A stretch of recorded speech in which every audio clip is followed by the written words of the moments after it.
అపూర్వ నమస్తే. నమస్తే అండి. ఎలా ఉన్నారు?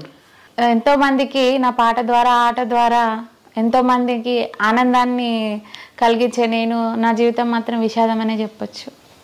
ఎందుకంటే ఏ కష్టం వచ్చినా ఏ బాధ వచ్చినా కానీ ఆ పాటతోనే మర్చిపోతాం. కానీ ఆ పాటలోని పదాలే నా జీవితంలో ఒక విషాదం లాగా నిండిపోయి ఉంది. సో నేను ఒక సింగర్ కాబట్టి, జానపద సింగర్ కాబట్టి పాటతోనే ఈ కార్యక్రమాన్ని మనం ప్రారంభించుకుందాం. ఓకే, రీసెంట్గా అసలు మీకు పేరు తెచ్చిన పాటల్లో ఫస్ట్ పాట ఏంటంటారు? ఫస్ట్ నేను మా టీవీలో పాడిన పాట జానపదాలు, బావమరదల సాంగ్స్ ఇవే పాడడం జరిగింది. తర్వాత ఆర్కెస్ట్రాలో సినిమా సాంగ్స్ పాడడం జరుగుతుంది. కాకపోతే ఈ సిచ్యువేషన్లో బావమరదల పాట పాడలేను, ఎందుకంటే గుండె నిండా బాధ. కానీ అది పాడితే మళ్ళీ ఆయన గుర్తుకొస్తాడు. ఆయన గుర్తుకొచ్చేదే నాకు నచ్చట్లేదు. ఎందుకంటే నేను చావు బతుకుల మధ్యలోకి వెళ్ళిపోయి చచ్చిపోయేదాన్ని కళాకారుల సహకారంతో బతికిన ఒక చిన్న బేబీ బతికుంది అంటే ఇప్పుడు ఆ కళాకారులే నాకు సాయం చేయడం జరిగింది. కాబట్టి ఒకటి ఆడపిల్ల గురించి నేను బయటకి ఈ సమాజానికి ఏదో నాకు జరిగినట్టు వేరే అమ్మాయికి జరగకూడదని చిన్న వాళ్ళ మెసేజ్ ఇవ్వాలి అనే ఒక తాపత్రయం ఉంది. ఆ పాట కూడా అదే పాట, ఆడపిల్ల పాటనే వాడతా. ఇంకోటి నా మీద నా జీవితం గురించి ఒక అన్న రాసిన పాట ఉంది, అది నేనే పాడడం జరిగింది. అది కూడా మీకు పాడి వినిపిస్తాను. ఆడపిల్లనమ్మా నేను ఆడపిల్లనాని, బాధపడకమ్మా నీవు దిగులు చెందకమ్మా. ఆడపిల్లనమ్మా నేను ఆడపిల్లనాని, బాధపడకమ్మా నీవు దిగులు చెందకమ్మా. అష్టంలో పుట్టెనని అమ్మ చేస్తానని అంటున్నారా? ఈ పాడలోకములో అమ్మ హీనంగా చూస్తున్నారా? అడుగని అంటున్నారా? అమ్మ పాడదని పెడుతున్నారా? అష్టంలో పుట్టిన కృష్ణున్నేమో దేవుడని అంటున్నారా? నన్నేమో పాడదని తిడుతున్నారా? ఆడపిల్లనమ్మా నేను ఆడపిల్లనాని, బాధపడకమ్మా నీవు దిగులు చెందకమ్మా. ఇదిగేంటి నన్ను చూసి అమ్మా ఏడుస్తున్నారా? లక్షల కట్నాలు అమ్మా ఎట్లా ఇస్తామని కడుపులోనే ఆడబిడ్డంటే అమ్మా కరుగదిస్తున్నారా? ఆడబిడ్డలను బుద్ధనుకుంటే సృష్టికి మూలం ఇది, రేపేమో జగతికి మార్గం ఇది. ఆడపిల్లనమ్మా నేను ఆడపిల్లనాని, బాధపడకమ్మా నీవు దిగులు చెందకమ్మా. ఆడపిల్ల గురించి, ఆడపిల్ల జీవితంలో ఎదుర్కొనేటువంటి సమస్యల గురించి, అమ్మతనం గురించి, అమ్మ గురించి చాలా అద్భుతంగా పాడారు అసలు. కానీ ఇంత అద్భుతంగా కళల్లో రాణిస్తున్న మీరు అసలు ప్రేమించి పెళ్లి చేసుకున్న భర్తే మిమ్మల్ని కడతీర్చాలని ప్రయత్నం చేయడం ఏంటి? అసలు మీ స్టోరీ ఏంటి? ఈ జానపదంలో రాణించాలని ఎప్పుడు అనుకున్నారు? ఉద్యమాలు స్టార్ట్ అయినప్పటి నుంచి నాది ఇక్కడ కాదు, నాది ఒంగోలు దగ్గర సింగరైకొండ దగ్గర కలిక అనే ఒక చిన్న గ్రామం. ఆ గ్రామంలో ఓ తల్లి చాటు తండ్రి చాటు బిడ్డ లెక్క పెరిగిందాన్ని, ఒక్కదాన్ని అక్కడ కలికలు. మా ఊర్లో ఎట్లుంటుంది అంటే ఆడపిల్ల 5 అయిందంటే 6 అయిందంటే బయటకు పోవడానికి లేదు. చదువుకోవాలన్నా 10తోనే ఆపేస్తారు. అలాంటి సిచ్యువేషన్లో నేను పెరగడం జరిగింది, అలాంటి కల్చర్లో పెరగడం జరిగింది. అయితే నాకు చిన్నప్పటి నుంచి ఆటలన్నా పాటలన్నా బాగా ఇష్టం. అయితే నేను మా అమ్మ నాన్నకు తెలియకుండా నేను డాన్స్ నేర్చుకున్నాను. డాన్స్ నేర్చుకున్నాక ఈమె బయట డాన్సులు చేస్తుంది, ఎగురుతుంది అని ఊరు మొత్తం మా నాన్నని మీ కూతురేంది స్టేజ్ల మీద ఎగురుతుంది, ఆడెగురుతుంది ఈడెగురుతుంది అని చెప్పేసి మా నాన్నని అనడం వల్ల మా నాన్న చదువు బంద్ చేపించి నాకు పెళ్లి చేయాలని చూసారు. నేను పెళ్ళి అని చూస్తే ఇంట్లో నుంచి పారిపోయి ఉద్యమాలు మా అన్న దగ్గరకు వచ్చేసిన. మా అన్న దగ్గరకు వచ్చేస్తే మా అన్న సపోర్ట్ చేసి ఇట్లనే ప్రోగ్రామ్స్ అవి ఇవి చేసుకుంటా ఉన్నా. రేలాలో సప్తగిరి ఛానల్లో చిన్న ఆల్బమ్స్ చేసుకుంటుంటే ఈయన పరిచయం అయిన కాడి నుంచి ఈయన పరిచయం అయిండు. ఈయన పెళ్ళి చేద్దామని ఊర్లో పెళ్ళి చేద్దామని అనుకున్నారు. ఇంకా ఇంకోటి ఏంటంటే నేను కళాకారులు అంటే షూటింగ్ కోసం బయటకు వస్తే ఎవరితో నేను లేచిపోయిందని ఊరు మొత్తం ప్రచారం అయింది. ప్రచారం అయితే ఇంకా లేచిపోయిందని ముద్ర పడ్డది. లేచిపోయిందని ముద్ర పడ్డదని చెప్పేసి ఈయన అప్పుడే పరిచయం నాకు. కళాఫీల్లో మేము అందరం కలిసి ఒక టీంలో వర్క్ చేసాం. ఆయన సైడ్ సత్యనారాయణ, కట్ల సత్యనారాయణ. అప్పుడు ధూమ్ధామ్ ప్రోగ్రామ్స్ ఈయన చేస్తుండే, నేనేమో ఆల్బమ్ సాంగ్స్ చేస్తుండే. అట్లా మాకు పరిచయం ఏర్పడింది. కానీ ఈయన మొత్తం నా ఇట్లా సిచ్యువేషన్ ఇలా ఉంది అని చెప్పేసి ఈయనకు చెప్పుకుంటే ఇది క్యాష్ చేసుకొని ఏం చేసిండంటే ఈమె ఊర్లో పరిస్థితి ఈమె పరిస్థితి ఇట్లుంది, ఈమెను ఎట్లయినా కానీ లొంగ తీసుకుందాం అనుకున్నాడో ఏం అనుకున్నాడో తెలియదు. కానీ నాకైతే ప్రపోజ్ చేయడం జరిగింది. మా టీవీ ఎలా అప్పుడు అది జరుగుతుంది. ఫస్ట్ ఎపిసోడ్ అయిపోయింది. నేను ఎలిమినేట్ అయినా, ఫస్ట్ ఎపిసోడ్లో ఎలిమినేట్ అయినా. ఆయన డాన్సర్గా చేస్తున్నాడు. అయితే ఇంకా అక్కడ పరిచయం అయింది మాకు, ధూమ్ధామ్లలో పరిచయం అయింది. అక్కడికి రేలా అప్పుడు మా టీవీలో జరుగుతుంది, అక్కడికి కూడా ఈయన వచ్చిండు. అసలు రేలాలో ఎలా అవకాశం వచ్చింది? ఇట్లనే ధూమ్ధామ్ ప్రోగ్రాంలు చేసుకుంటా. అప్పుడు జంగిరెడ్డి అన్న, గంగక్క, రేణుకక్క వీళ్ళందరూ ఉంటుండే. వాళ్ళతో పాటు ఇట్లా ఆడిషన్స్ పడ్డాయి. ఇట్లా రమ్మని చెప్తే పోతే నేను ఏదో ఒక పాట నేర్చుకొని పోయినా, సెలెక్ట్ అయినా. ఇంకా అదే పాట నేను అక్కడ పాడడం జరిగింది. జరిగినాక ఒక ఎపిసోడ్ అయిపోయింది, సేకరణ పాట అది పాడడం అక్కడ ఈయన పరిచయం అయ్యిండు. ఈయన పరిచయం అయిన కాడి నుంచి ఇంకేం, ఇప్పుడు ఒకళ్ళు పరిచయం అయితే మన వీళ్ళు మంచిగా ఉంటున్నారంటే మన గురించి అన్నీ చెప్పుకుంటాం కదా. అట్లా చెప్పుకున్నాక ఈయన ఏం చేసిండంటే నా కోసం సింగరాయకొండకు వచ్చిండు. అంటే నేను పెళ్ళి చేసుకుంటా అని చెప్పి సింగరాయకొండకు వచ్చిన. అంటే దేశం కానీ తెలంగాణ, అప్పుడు 2 రాష్ట్రాలు, తెలంగాణ, ఆంధ్ర. అయితే ఇంకా అక్కడ నుంచి ఇక్కడికి నా కోసం వచ్చిండు అని చెప్పేసి మా అమ్మ నాన్నకు చెప్పడం జరిగింది. వాళ్ళు ఒప్పుకోలే ఫస్ట్. ఒప్పుకోకపోతే ఇంకా నేను ఆయననే చేసుకుంటా, ఇంత ముద్ర పడ్డది, లేచిపోయిందని ముద్ర పడ్డది. ఇంకా పెళ్ళి చేసుకుంటే ఈయన అన్ని తెలిసి కూడా నా కోసం వచ్చిండు, ఇంత దూరం వచ్చిండు పెళ్ళి చేసుకుంటాను అని చెప్పేసి వాళ్ళందరిని పిలిపించి పెళ్ళి చేసుకున్న కాడి నుంచి ఈ యొక్క ఏటీఎం నేను అంటే అసలు ఏం చూసి ఇష్టపడ్డావు తనలో? అంటే ముద్ర లేచిపోయిందని ఒక పేరు పడ్డది నాకు. ముందు కూడా వేరే సిచ్యువేషన్ ఎదురైంది, వేరే సిచ్యువేషన్ ఉంది. ఇంకా ఊర్లో నేను ఈ కళ ఒకవేళ మా అమ్మ నాన్న ఇష్టపడ్డ పెళ్ళి మళ్ళీ నేను చేసుకుంటే నన్ను ఇంకా ఈ ఫీల్డ్లోకి రానియ్యారు. నేను ఈ ఫీల్డ్లో ఎదుగుతున్నా, అప్పుడప్పుడే నాకు అవకాశాలు వస్తున్నాయి, ఎదుగుతున్నా. ఇంకా నాకు ఎవరు సపోర్ట్ చేసేటోళ్ళు లేరు. ఈయనను చేసుకుంటే ఎట్లాగో నాకు ముద్ర పడ్డది, ఈయనను చేసుకుంటే ఈయనతో పాటు వెళ్ళి నేను నా కెరియర్ ఇద్దరు రంగంలో నువ్వు ఇంకా ముందుకు ఎదగడానికి అతను పనికొస్తాడు అనుకుని అతను పెళ్లి చేసుకున్నా. ఆయన ఎలా ఆలోచించిండు, ఈమెతోనుంటే పైసలు సంపాదిస్తుంది, ఈమెతోనే ఉంటే ప్రోగ్రామ్స్ వస్తాయి, పైసలు సంపాదిస్తున్నావు. ఆయనకు ఆట రాదు, పాట రాదు, నేను నేర్పించుకున్నా ఆట పాట. ఆయనకు డాన్స్ ఓన్లీ ధూమ్ధామ్ కళాకారుడు, అంటే ధూమ్ధామ్ డ్యాన్స్ తప్ప, అంటే తెలంగాణ ఉద్యమాలలో ధూమ్ధామ్ డ్యాన్స్ వెనక కోరస్ ఇవ్వడం తప్ప ఆయనకి వేరే ఆర్ట్ ఫామ్ ఏది రాదు. నా దగ్గర ఉంటే ఈవెంట్స్ వస్తాయి, ప్రోగ్రామ్స్ వస్తాయి, డబ్బులు వస్తాయి, ఈమెను అడ్డం పెట్టుకొని నేను బతకచ్చు అని చెప్పి ఫస్ట్ నుంచి డబ్బు డబ్బు డబ్బు డబ్బు అని నేను సంపాదించిన సంపాదనతోనే నా పక్కన తిరుక్కుంటా, నాకు వచ్చిన అవకాశాలు కూడా పోగొట్టుకుంటా. అంటే నాకు ఏదన్నా ప్రోగ్రామ్స్ కానీ లేదంటే ఏదన్నా టీవీ షోస్ కానీ ఏమన్నా వస్తే నేను ఉంటేనే నువ్వు టీవీ షోస్ చేయాలి, లేకుంటే నువ్వు చేయొద్దు అని చెప్పి నన్ను ఏమంటారు, నేను భర్త కోసం అప్పుడు ఏం తెలియని వయసు, 10th క్లాస్లో పెళ్ళి చేసుకున్నా, ఏం తెలియని వయసు. ఫస్ట్ నుంచి నేను ఒక ఏటీఎం అయిపోయింది ఆయనకి. ప్రోగ్రాంకి పోతే పైసలు తీసుకొచ్చి ఆయనకే ఇవ్వాలి. నేను ఏదన్నా షూటింగ్కి పోతే ఆ పైసలు తీసుకొచ్చి ఆయనకే ఇవ్వాలి. ఆయనకు లేదు నేను ఎటు పోవద్దు. ఇంకా ఇష్టపడి పెళ్ళి చేసుకున్నా ఏదో సపోర్ట్ చేస్తాడు అనుకున్నా, కానీ నన్ను మొత్తం ఇట్లా గుప్పిట్లా పెట్టుకొని ఉన్నాడు. సరే నేను పెరిగిన కల్చర్ కూడా భర్త చెప్పినట్టే వినాలి అనే ఒక దాంట్లో పెరిగిన కాబట్టి నేను అట్లనే. మీ తల్లిదండ్రుల సమక్షంలో జరిగిందా మీ పెళ్ళి, లేకపోతే మీరు బయటకు వచ్చి చేసుకున్నారా? వాళ్ళని ఒప్పించి, వాళ్ళకి ఇష్టం లేకపోయినా వాళ్ళని ఒప్పించి చేసుకున్నా అని ఆయన నన్ను బాగా గుప్పిట్లోనే పెట్టుకున్నాడు.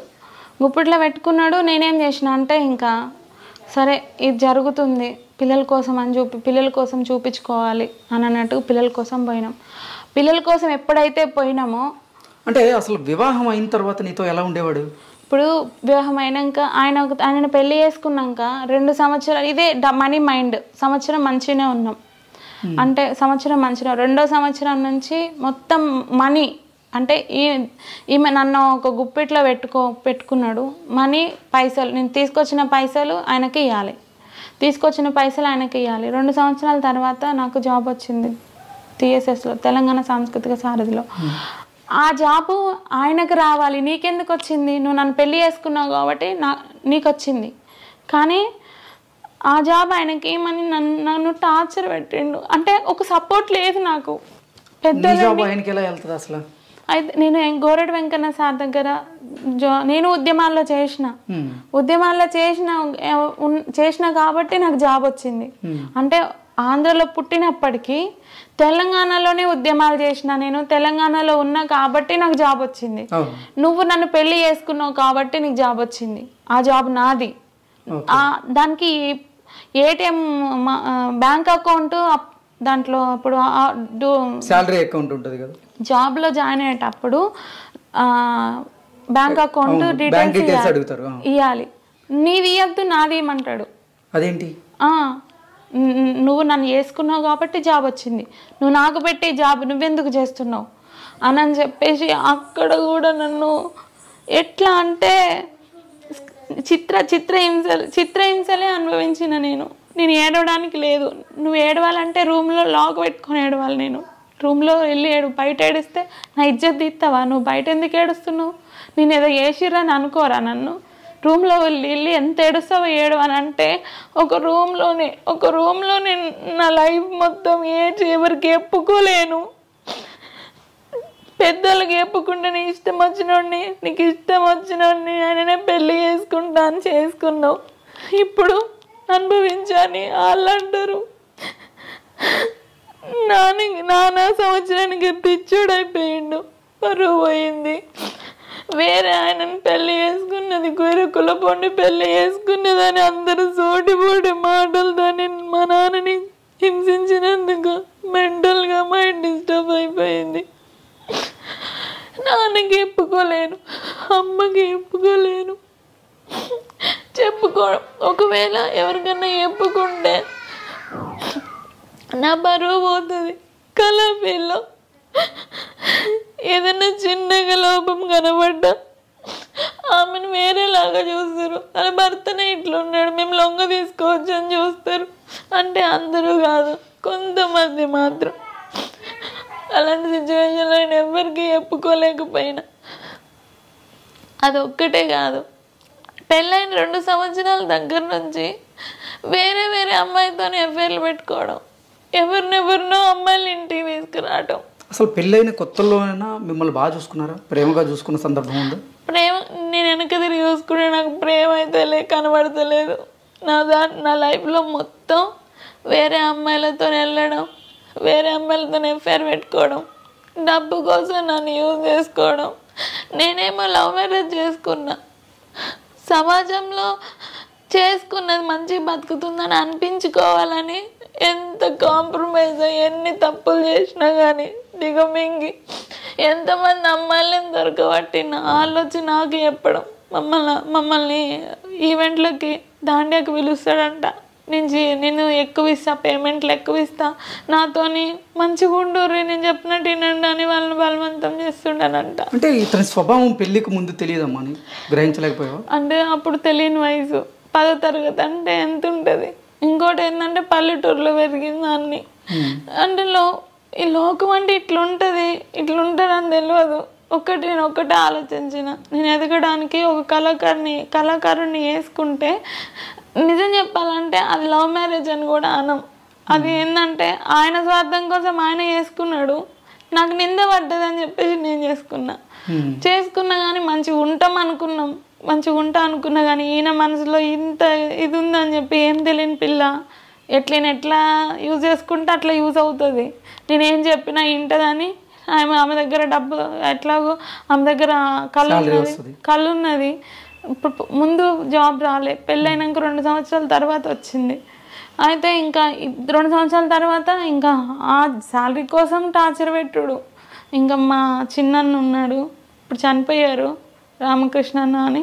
చిన్న సపోర్ట్ చేస్తుండ, అన్న ఇది అన్న పరిస్థితి అని ఆ అన్నకు ఒక్కనికి ఫోన్ చేసి చెప్పుకుంటాడు, నువ్వేం బాధపడకు, నేను ఆ బ్యాంక్ అకౌంట్, అప్పుడు బ్యాంక్ అకౌంట్ కూడా నాది లేదు, అప్పటికప్పుడు బ్యాంక్ అకౌంట్, రెంటల్ అగ్రిమెంటు అవన్నీ తీసుకొచ్చి మా అన్న వచ్చినాక మళ్ళీ ఏం తెలియనట్టు నటిస్తుండు. అన్న వచ్చి ఆడ సబ్మిట్ చేసినాక శాలరీ వచ్చిన కాడ నుంచి ఏటీఎం ఉంటుందని నాకు తెలియదు, ఫస్ట్లో తెలియదు, ఇప్పుడు తెలుసు. దానికి ఏటీఎం తీసుకొని రూపాయి నేను ఖర్చు పెడతా, నీకేంది నువ్వు ఆడదానివి అని చెప్పి రూపాయి తీసుకుపోయి గిట్లనే అమ్మాయిలకు పెట్టుడు. మందమరిలో ఎవరో అమ్మాయిని ఉంచుకొని ఉండే, ఆమెను దొరకబట్టి ఆమెను విడిపించిన తర్వాత అక్కడ నుంచి మళ్ళీ ఊర్లో వాళ్ళ వదిన అని చెప్పి వాళ్ళ వదినకి పైసలు పెడుతుండే. వాళ్ళ వదినతో అంటే ఎఫ్ఐఆర్ ఉందని అన్నారు, కానీ అది నిజమెంత అబద్ధమని తెలియదు. వాళ్ళు ఏమంటారు, నా బిడ్డలు అంటాడు అని ఆమంటది, నా తల్లి లాంటిదని ఈయన అంటాడు. కానీ ఇంట్లోకి మొత్తం ఈయననే జరపాలి. ఉమ్మట్లో ఉన్నాం మేము జాబ్ వచ్చిన కొత్తలో. దాని తర్వాత మళ్ళీ అదైపోయింది. దాని తర్వాత హైదరాబాద్కి తీసుకొచ్చిన. హైదరాబాద్కి వచ్చినాక హైదరాబాద్లో కూడా ఇట్లనే ఈవెంట్లు చేసుకుంటా దాండి అమ్మాయిలతో ఎఫ్ఐఆర్ పెట్టుకోవడం. ఈయనకి ఈ బుద్ధి ఎప్పుడు వచ్చిందంటే, మేము పిల్లల కోసమని హాస్పిటల్కి పోయినాం. ఆయనలో ఒక చిన్న లోపం ఉంది, నార్మల్గా పిల్లలు పుట్టరు, ఐయుఐతో పుడతారు అని చెప్పేసి డాక్టర్లు చెప్పారు. అప్పట్లో అతనికి అయితే అతనికి నార్మల్గా పుట్టారు అని చెప్పి ఫస్ట్ ఐయుఐ లేదు. మేము 13 సంవత్సరాల క్రితం మేము పెళ్ళైన కొత్తలో ఐయుఐ పెళ్లి కాక ముందు, నేను పెళ్లి చేసుకునే ముందు ఆ విషయం నీకు చెప్పాడా? చెప్పలేదు, దాచిపెట్టి. నాకు అసలు ఏం తెలియదు. నాకు నేను పెళ్లి చేసుకున్నా మంచిగా ఉందామని పెళ్లి చేసుకున్నా, ఇలా లోపం ఉంటుంది ఇవన్నీ నాకు తెలియదు కదా. పెళ్ళి అయినాకనే తెలుస్తాయి, పిల్లలు పుడతలేరు ఏంది 2 సంవత్సరాలు అవుతుందని చూపించుకోవడానికి పోతే డాక్టర్లు ఇలా చెప్పారు, ఆయనలో ఒక చిన్న లోపం ఉన్నది, నార్మల్గా పుట్టారు. అది ఆయనకు ముందు నుంచే తెలుసో తెలియదు, నాకు తెలియదు. అయితే అక్కడ నుంచి అంటే ఆ డాక్టర్లు ఎప్పుడైతే అలా చెప్పారో, సరే మందులు వాడి చూద్దాం ఏమన్నా రిజల్ట్ ఉంటుందేమో అని అన్నారు.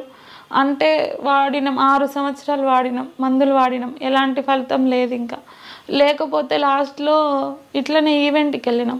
ఈవెంట్కి పోతే అక్కడ ఒక నర్సు ఇట్లా ఐయుఐ ప్రాసెస్ ఉంది, హస్బెండ్లో ఇలా ఉంటే ఇద్దరు వచ్చి చెకప్ చేయించుకోమని చెప్పారు. పోతే అక్కడ ₹1,00,000 అవుతాయి అని అన్నారు. ఫస్ట్ ఐయుఐ చేస్తాం, సక్సెస్ అయితేనేమో ఐయుఐ, లేదంటే ఐవీఎఫ్ చేస్తామని అన్నారు.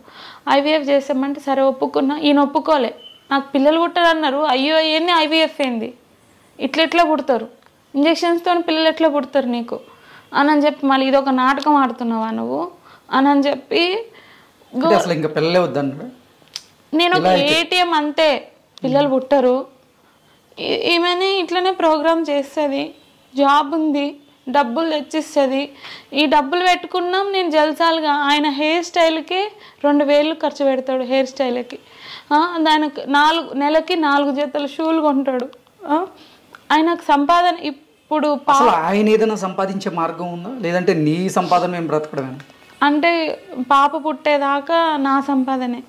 పాప ఎప్పుడైతే కడుపులో పడ్డదో నేను ఈవెంట్స్ చేస్తుంటే, ఫంక్షన్ హాల్లో ఈవెంట్స్, తర్వాత ఆర్కెస్ట్రా ఈవెంట్స్ చేస్తుంటే, ఆ ఈవెంట్స్ నేను ఏం చేసిన అంటే ఇట్లా ఈవెంట్ చేసుకోవచ్చు, నేను నువ్వు కూడా వచ్చి ఇట్లా చేయి, దాండి ఎట్లాగో నువ్వు దాండి ఆడిపిస్తావు, డాన్సర్ కదా అని చెప్పి వాళ్ళని పరిచయం చేస్తే దాండి ఈవెంట్లు చేసుకుంటా ఈవెంట్ ఆర్గనైజర్గా అన్నీ చేసుకుంటూ ఉన్నాడు. ఎప్పుడైతే ఈవెంట్ ఆర్గనైజర్ అయ్యిండో దాండియా పిల్లల్ని ఆగం చేస్తాడు. చిన్న పిల్లలు మేము ఇంటికి వచ్చేసరికి ఒక అమ్మాయి డాన్స్ నేర్చుకోవడానికి వచ్చింది. డాన్స్ నేర్చుకోవడానికి వస్తే మహేందర్ అని ఉంటాడు మా దగ్గర, నా అపూర్వ మ్యూజికల్ ఈవెంట్ ఆయననే అబ్బాయే చూసుకుంటున్నాడు.